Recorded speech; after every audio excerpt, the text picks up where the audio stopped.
Research Institute, we welcome you for this particular seminar entitled 21st Century Political Culture for SUPP, with special reference to Kuching branch, also their needs, etc. So, first thing, we like to talk about the significance, the problem that we face. That's the starting point. Yeah, we know over the years, SUPP as a first political party, multiracial in nature, has undergone many changes, correct political changes. You can see the party president changes, but they can lose their election. Stephen Young lost, Wong Sun Kai lost, Cham lost. You know, currently is the Sin, a lot of Sin. He still haven't lost, but he has lost one parliamentary seat, right? So up and down is common, even for party leaders. So this is commonly linked to political culture of any institution, all right? So the other thing is, as recent as last time, recently is our Kuching branch, also the case in Mambo, right? Also the case in the old case, some of the rural Orang Ulus, like Marudi, all these places, if you look at history, used to be under SUPP, but they lost the seat. So these are problematization, we know there are problems within a party. And then thirdly, I would say, is that because of the ideological changes, just now, Mr. said he was a communist, but now I believe he's not, right? He is a capitalist now. Before that, he's probably in between, he's a socialist. So these ideological changes over the world, not just Malaysia, we are just part of it. We are, we have the effects of it. We call it, this Cold War has reached us. So now, we also gone through many regimes, all right? We know the Japanese regime, Brooks regime, Brunei regime, colonial government regime, and also Malaysian government, all right? So up to today, 2022, things are quite settled, but still you can see many things happening around us. Okay, this is the backdrop of our discussion about political culture. Okay. So as an introduction, I also like you to know from the book there, political scientists all over in Sarawak, it's also overseas, like for example, Michael Lee, all of us know him. If you don't know him, please get to know him. He's a wonderful political scientist, all right? A political scientist, the Rising Moon. He actually looks carefully at the Chinese and the other book, but this particular book is all about party politics. If you want to know the backdrop of party politics, actually it's a very, very good book and very scientific book with analysis as well. But don't forget, there is a book called Southeast Asian Chinese, the Chinese in Southeast Asia. But I want to bring back another book which I forgot to bring, by Anthony Reid. Anthony Reid from Singapore and also from Australia.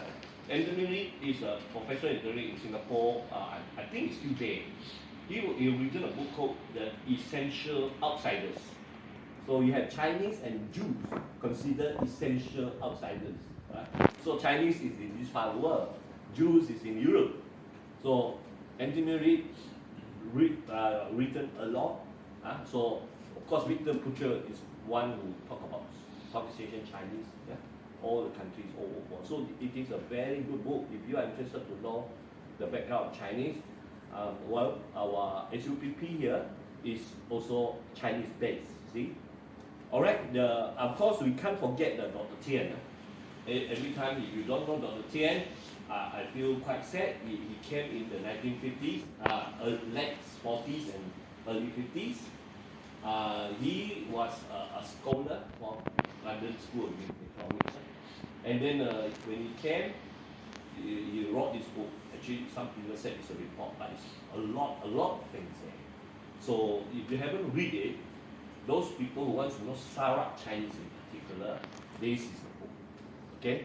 So if somebody want to write an article or something, if you don't have this book, you can come here. A lot of this book here. But secondly, if you don't quote this book, I consider your article not so good. You know what I mean or not? The idea is that you don't really know what's going on for Chinese. Okay? Alright, this is my introduction. So what we're going to do is to look at the political culture as proposed by this Almond and Verda. These two scholars actually was influenced by Carson. Yeah? And in 1963, he actually popularized the word, the term political culture. Okay, 政治文化. So this is a very popular pop theory. Basically, I just want to say it consists simply by the state and the citizen. All right, the relationship with the state and the citizen, and in terms of attitude and values. Okay, so when this afternoon, if we look at it, we will see SUPP's values changes, SUPP attitude change towards from the people towards the state. That means our government, or even Malaysia, or even the world. Right? So this is basically the framework. But today, I like to look specifically and theorize about Sarawak political culture with reference to SUPP.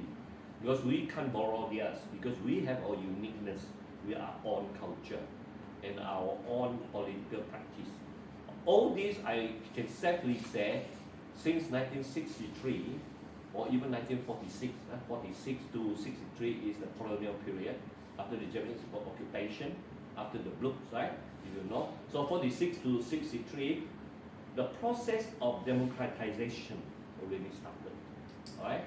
So you can see democratization started by the colonial government, by the governors, by our Majlis Negeri Sarawak, or what they call Council Negeri Sarawak, and so on, so on. So after 1963, we are under Malaysia, federated with Malaysia. Though the whole thing is even more clear. We are being democratized, yeah? We are being democratized under the Westminster system, alright? Those who are familiar with it. So this is the background of my introduction, and I hope not to leave out anything. This is the whole thing that we're talking about before we zero in on different aspect segments of political culture of SUPP with reference to SUPP. Okay, thank you. Yeah.